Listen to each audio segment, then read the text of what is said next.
good evening, and let's Good evening, deep Deepti. dive into the story. First to you, Sushant. How do you read this entire story, Sushant? Because, you know, it's important to read every bit of information that has come out so far. Netas might play politics. Some might say, listen, because it's happened in A state, you know, B is reacting like this. But you know, being an objective thinker, being someone who has opined on internal security of the country, how serious is the kind of evidence, Sushant, that is out in the public domain? Listen, whatever has come out, I think it's extremely distressing and concerning. Partly because both in this particular case as well as in the Coimbatore case, we were plain lucky. There is nothing else to be said for it. Many of these guys, even though they were on the radar screen, they had been released. But I'm not surprised anymore that, you know, people who have been accused of terrorism are being released. We have people being sent for house arrest in all kinds of comfort so that, you know, they can spend their time in leisure because, you know, that is the kind of people we have become. So, but you know, the fact that these guys were not really on the radar screen, nobody was keeping a watch on these fellows. Now, whether these are linked or these are two separate modules doing their own thing, the only thing which can be said for them is that you know, they are idiot bombers because whatever bombs they manufactured, they thankfully blew themselves up with those bombs. But can you imagine what would have happened in either of the two cases, whether in this one or in the Coimbatore one, had the sinister plans of these characters actually fructified?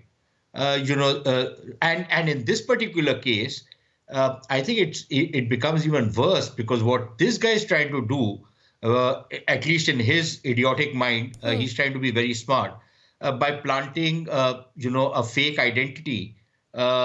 And leaving that behind so that Yes. the needle of suspicion points to another community rather than to his community. So this is and then, you know, that entire ecosystem would have taken over, Hindu terror, etc., etc. You know, we've seen all of that in the past. So I think this is extremely Yes. serious. And this is a trend which only seems to be increasing. This is not a trend which is, you know, coming down. This is not an isolated incident anymore, much as many people would like it, you know, show it to be an isolated incident. I think it's very important to understand this is not an isolated incident. And finally, I think the single biggest security challenge, at least internal security challenge now, is that, and I'm not sure whether the intelligence agencies or the security agencies, whether at the state level or at the national level, are even aware of it. But what are the conversations happening in groups of, for example, young Muslim men? What are those conversations? When 7 or 8 or 10 of these guys are sitting together and discussing things, what are they discussing? And I think it is very important to get some kind of an idea of that, to know which way things are moving and start taking corrective action, apart from a range of other things that need to be done, including stopping the kind of hate Yes. speeches which are coming from people like Zakir Naik. Now, of course, Zakir Naik has become a big star. Qatar has invited him. I don't know whether there was a football tournament taking place in Yes. Qatar or a preaching session happening out there, but nevertheless, a radical preacher has been called to do tabligh out there. So I think these are very serious matters, And you know, and Sushant, somewhere, yeah. yes, apology. I'm just, you know, cutting you because I want to get the first comments also from PKD, because there are a lot of breaking developments that continue to come in because of which, gentlemen, you know, it took me some time to come to you. But PKD, tell me something. This man put out that warning. We'll put out that graffiti on our screens once more. That is 2020. He puts out that warning. And look at what happens now, you know, right from what happened in Hyderabad to Coimbatore and now Mangaluru. And as Sushant said, we were lucky. We were lucky that there was no damage, and we were lucky that this man was picked up well in time. But tell me something, PKD, that he's arrested under UAPA, he gets a bail, and he is moving around these 3 states. How is it that no agency was tracking him? There was zero surveillance?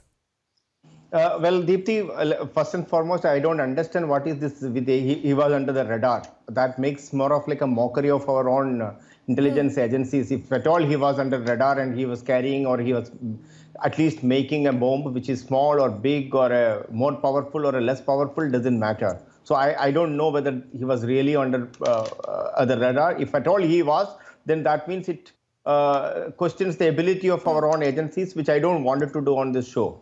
But one thing I wanted to talk about the larger question. So if you really look at from the point of view of Coimbatore to Mangalore or in all these southern states, especially I won't call it as an entire southern states, it's basically called as the Malabar coast. The Malabar coast is like even Coimbatore is one edge of the Malabar coast and it goes to till to the Udupi to the Gokarnam.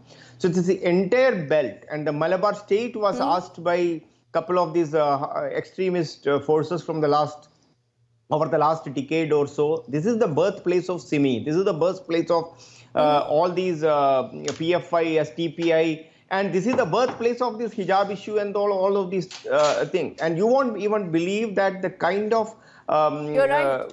demographic changes which has taken place in this Malabar coast over the last 25-30 years is something like you can't even imagine. The dressing up sense of the people have changed. The number of people who have been 99% of the people who have joined ISIS are from this part of the world, and we still feel that, oh, this is okay, it is a secular country and there is nothing is But a PKD, problem. if I may, you know, if I may, I want to ask you this. You know, if you and I sitting here on television are discussing this, and this is a reality, Sushant, very briefly, I want your quick comment on this. Why are there people who still want India to go soft when it comes to terror? Why are there still people who continue to play politics, Sushant? And, you know, when we as a country will say enough is enough? Very simply, I think it's virtue signaling of the worst kind that these people do. They think that they burnish their quote-unquote liberal and secular credentials by even defending terrorists. And we see this at various levels. You know, for example, you'll see many judgments, you'll see many people say that, you know, there's freedom of speech, there's freedom of expression. So what, somebody has just written a graffiti, how does it make a difference? It makes a difference because it shows a mental make of mind of Absolutely. a person. It shows what that person is capable of.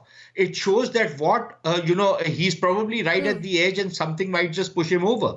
So, you know, for us to say that, okay, fine, you know, it's just something which somebody has said, just something which somebody has written. So what if a political leader has, you know, given a fatwa or given a supari, you know, like some people have done that, kill the cartoonist and I'll give you so much money. We've seen a lot of that.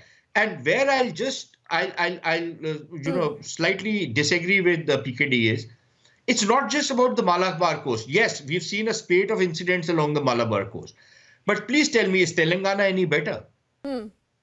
Is Hyderabad any better? Are we seeing any really an effervescence of progressive values out there? Or are we seeing greater radicalism out there? What about, let's talk about places in Maharashtra. Let's talk about places in Madhya Pradesh. Okay. Let's talk about places in UP. So this is not something which is limited to any one belt. Yes, we've seen a spate of incidents in Malabar, but we've seen similar tendencies in other parts of India as well. And India says enough is enough. Only for what if time, PKD and Sushant, you know, this is a story that Republic will continue to revisit through this evening, building up also to the big debate with Arnab, as we ask, why is appeasement more important than the fight against terror? Thank you, gentlemen, for speaking to us here on Republic as we quickly head into a break right now. But on the other side, this is also a fight against people who mean no good for the country. He is a fugitive. His name is Zakir Nayak. He is wanted in the country. But why is Qatar rolling out the red carpet for him?